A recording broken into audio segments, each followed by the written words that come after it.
Hi guys, welcome back to the channel. I'm Office Bloke Daz. I'm Gaynor. Okay, just the two of us here. Yes. If you don't think you're subscribed to the channel, a lot of people have wrote to us saying I've been unsubscribed. Yeah. So just check if you're supposed to be subscribed or you want to be subscribed, and if you're new to the channel, give us a like and subscribe. Yeah. You know it makes sense. HOAs. A lot of people when we've been looking at houses around the USA saying stay away from HOAs. Yeah. A lot of people have been saying it. Yeah. No one's ever come and gone, no, HOAs are all right. No one's ever said that. There's been a couple that have been like, it works well if you want to kind of stay sort of very neutral with everything in the neighbourhood. Yeah, I don't really know how they work. I've got a fair idea of how they work. Yeah. But I've only ever heard bad things about them. Yeah. I've not heard anything good. So this is a little video of how homeowners associations took over American neighbourhoods. Should we get into it? Because it'll obviously, if we do retire there and we buy a house, will affect us where if it's a HOA area. Yeah. Let's get into it. Let's find out.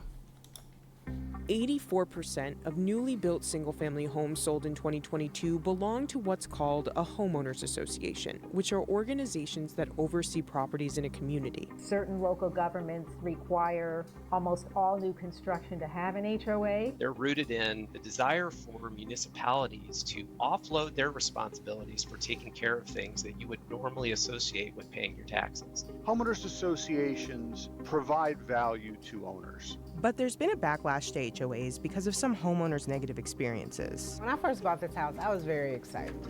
It seemed like it was a very nice, cozy, close-knit community.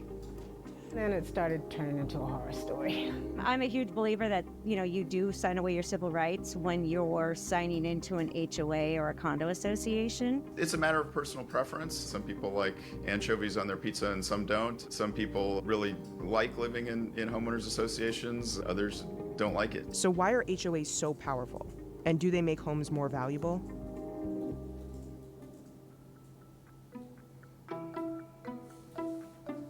Homeowners associations are run by a board of directors that's made up of volunteers who own property in the community. The HOA typically handles communal responsibilities, which can vary from managing amenities such as swimming pools to making sure... I think that's sometimes where it sort of like goes up in the... as soon as you give responsibility to a community, you start getting people who think they're more important than the next door neighbour, don't they? And power goes to the head a little bit. They've probably never had power in their life of whether the workplace or whatever they've done in life, and all of a sudden now they're like HOA. Yeah, I think we have lived in HOAs, but it's never really affected us because when we first moved into one, we were renting, so it didn't. So Pointer Woods was a HOA. Was it? Yeah. Oh, okay. Yeah. Right. So HOAs is when you're in a community. So Pointer Woods was, the Woodlands was. Okay. Nettie Street wasn't because it was just a street. Yeah. But it's when you're in a community. Right. Okay. But I guess it's beneficial if, I guess this is the upkeep of houses, so people's houses don't deteriorate. Yeah, they want to make sure your neighbour's not got 10-foot grass and... Yeah. Well, you could do with some of them around here. Yeah.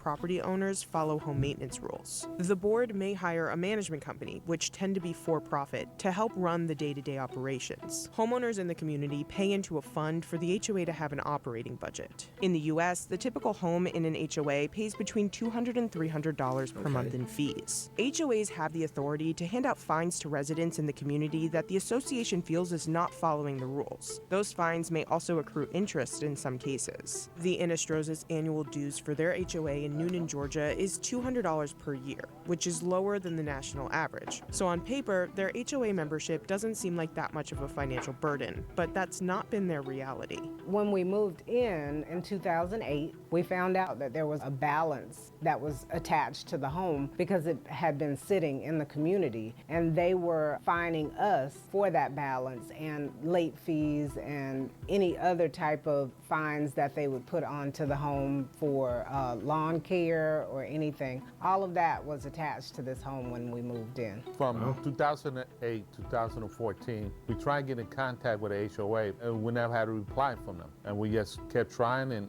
no answer. By August 2015, the HOA put a lien on the Inestrosas' home. In the court documents, the HOA said the Inestrosas owed more than $1,600. A lien is when a party has a legal claim to an asset, such as a home, which can serve as collateral to satisfy unpaid debt. This can open the door to the HOA escalating to the next level of debt collection, such as foreclosing on the home or, in the Inestrosas' case, garnishing wages. In mid-2015, they started garnishing my wages. The first time I learned of that was when I got my first paycheck that they garnished. I didn't get any prior notice. I got a notice 2 weeks after.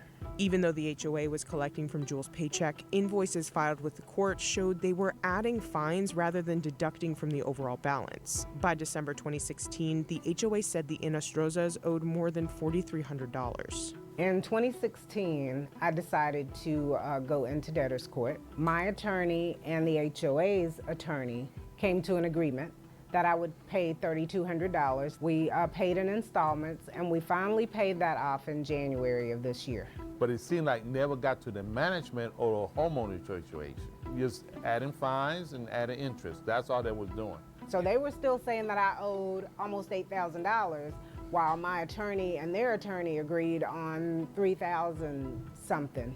The Inestrosas estimate that they've paid about $12,000 in fines and garnished wages to the HOA, along with thousands of dollars in legal fees to their own attorneys. The latest invoice they received on August 18th, 2023 says they still hold a balance. Even after paying $12,000, they're still saying that we owe them $8,000. After the There's got to be some kind of like open dialogue, hasn't there? It's like saying this is crazy, and you've got to waive some of this sort of stuff. Don't know. Was it saying at the start they wasn't even living there? It was like what had happened before they even bought the house. Yes, it came with the sale of the house. With the bill, yeah.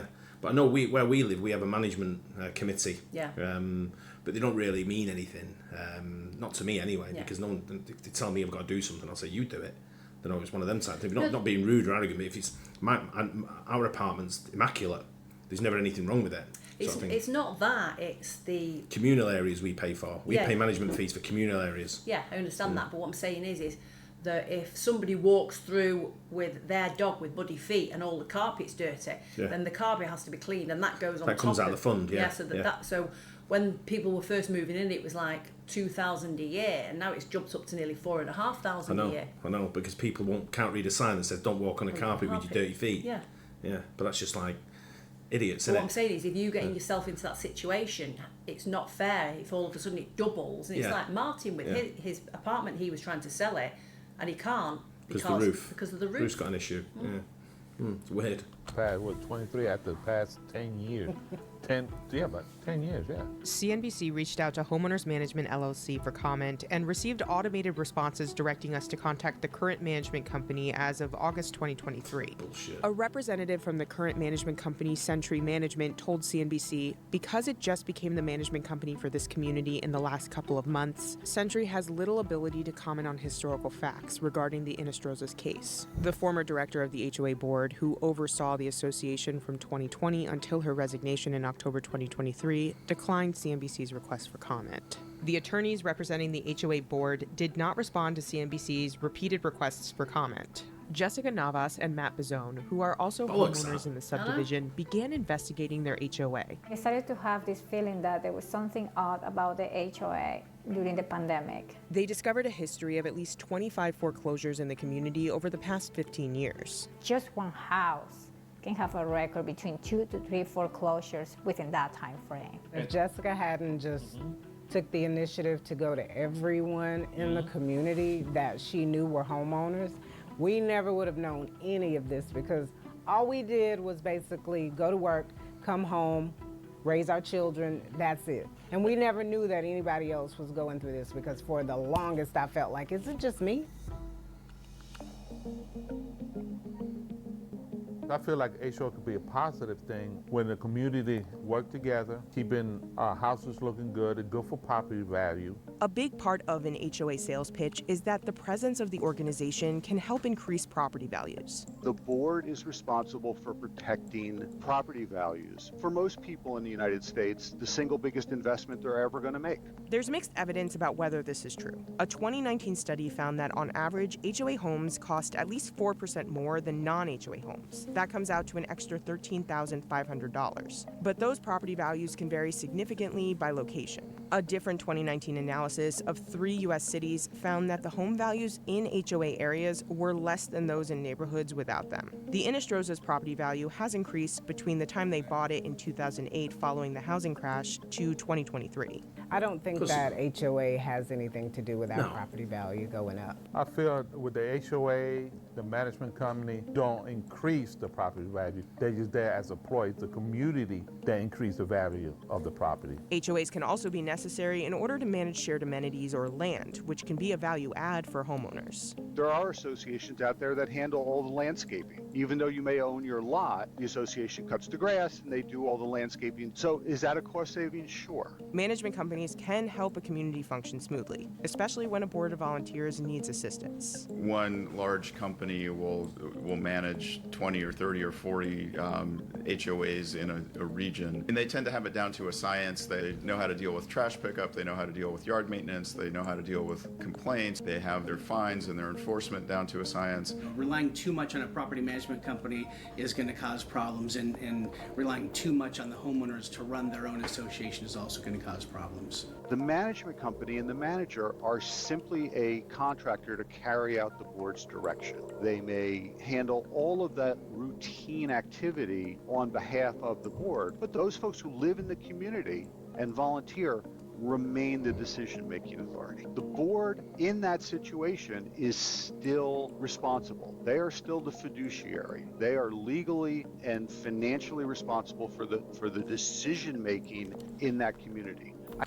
Well, you're saying that the board are there to make the decisions in the community, and I guess the board come from the community, is what he was saying earlier. I don't know if that's the case in every HOA, but a question I've got as well on that is, how often do they have these meetings? Is it a monthly meeting with HOA? You'd want a regular meeting, wouldn't you? Yeah. To put your bits across. That couple there who had been fined all that money didn't seem to me like they had any correspondence or any way of finding out what these fines were for. No, well, they said that it was like 2 weeks after the money was taken out of her account that she found out that these things were happening. She goes to work, she comes home, raises a family. She doesn't get involved with the community. Yeah, but still, I mean, any community sort of like meeting should be done when the majority of the people are available to have the meeting. Yeah. You can't have it like 9 o'clock on a Monday when 90% of people go to work. Yeah. Sort of thing. It's got to be 6 o'clock on a Wednesday night, maybe, whatever it may be. Yeah. You've got to do it at the right time. But just let us know how often the HOA meetings take place, if at all. I'm sure they do. Yeah. I'm sure it's like, how often do ours take? I don't go. I've no interest.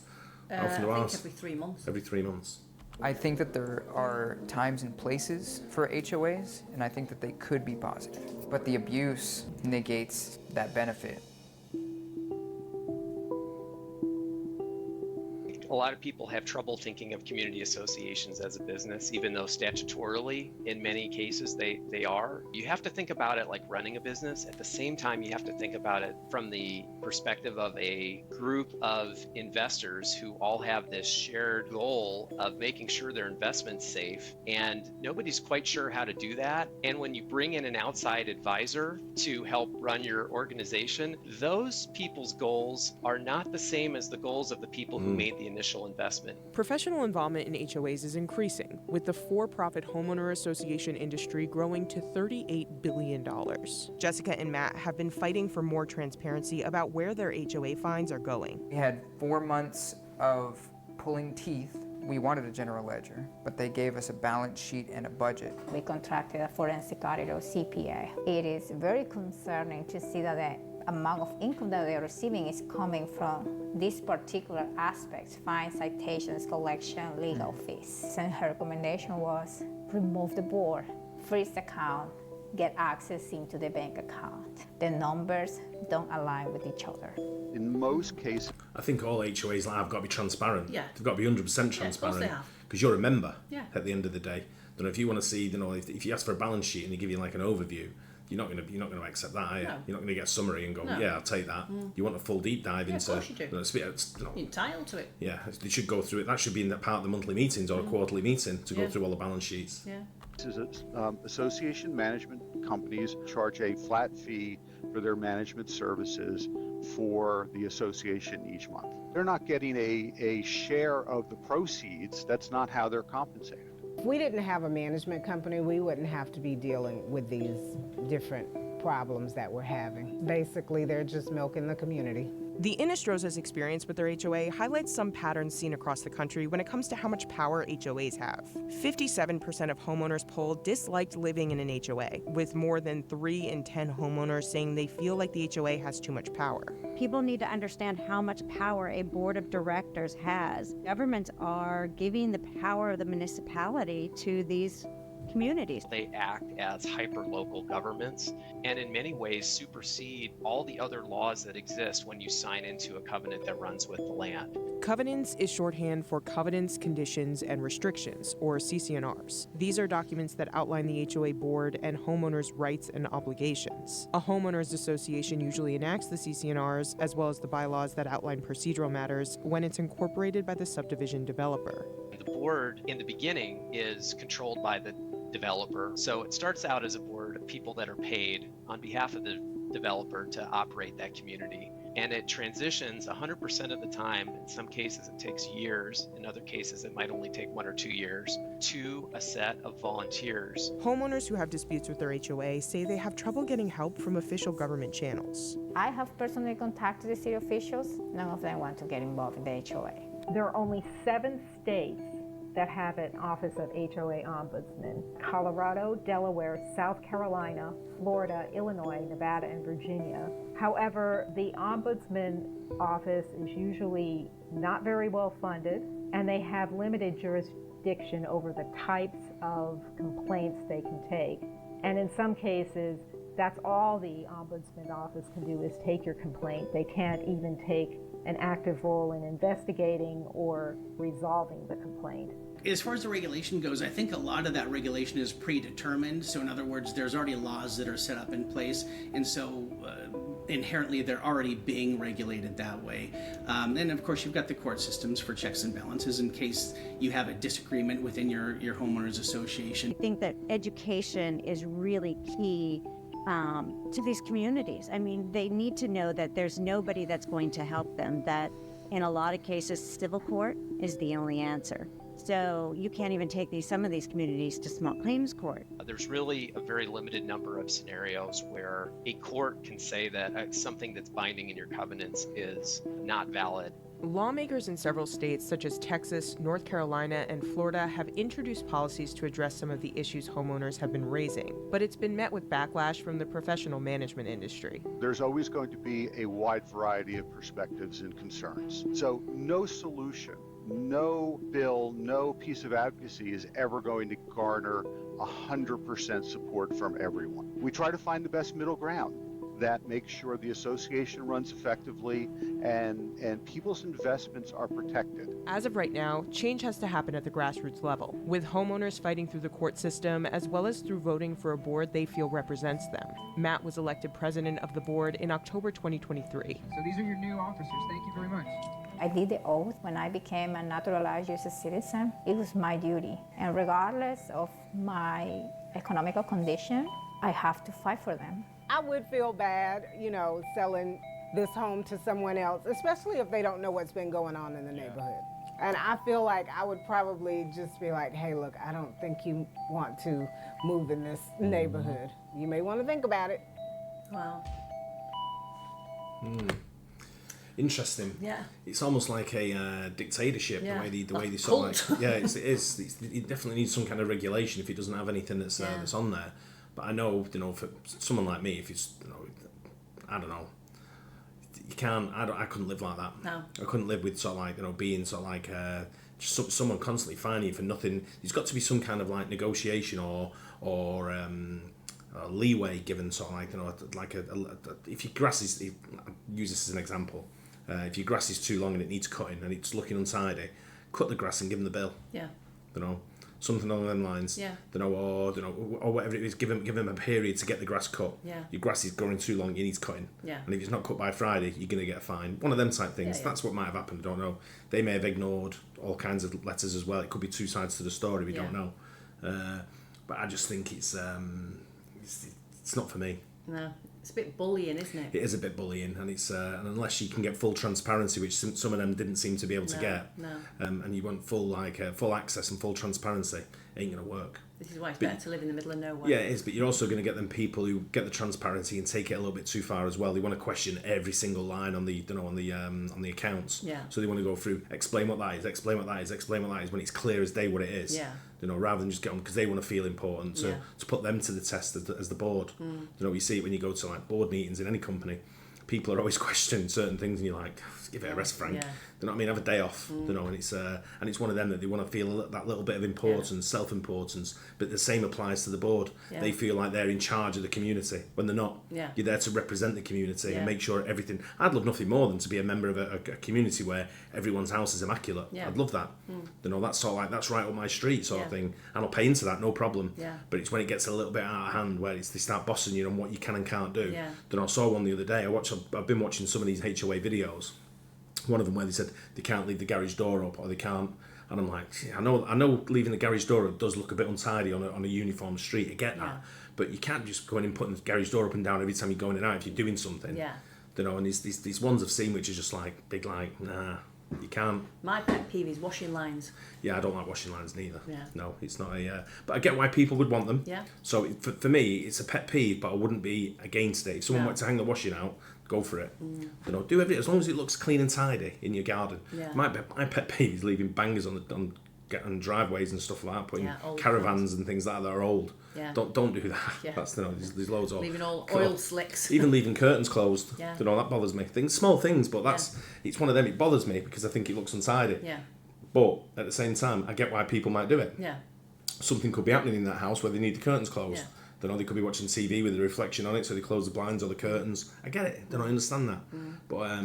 But these, you know what I mean when people are leaving the curtains closed, leaving them closed all the time, and then it looks scruffy. Yeah. But I kind of get it. But I don't want to be a part of it. But I would pay into something that was transparent. I'd be all right with. Yeah. But I don't think they are. The way it comes across to me is it's not transparent enough. Like you say, a lot of people have said, don't keep away from them. Yeah, I know, and there's a reason for it. With 57%, I think it was, wasn't it? 53%, 57 or 53. But yeah, it's interesting that. I found it quite interesting video to watch. Did you? Yeah. Yeah, I hope you guys. I'm sure you. Yeah, pardon. That noise in the background, that ding, ding, ding, ding, ding, ding, ding, ding, ding, ding, ding, ding. Didn't hear it. The music. It was just a constant, the same throughout right. the whole thing. And halfway through, I was like, ugh. Yeah, I zoned out of it. But anyway, I'm sure you've got loads of comments to let us know about HOAs. Let us know if you've got anything in your area, any stories, because that'd be funny. Yeah. I'd like, not funny for you guys if it's a bad story, but it'd be funny to hear sort of like certain people's stories. Hope you enjoyed it as well. And don't forget to like and subscribe, and see you on the next one. Bye. Cheers.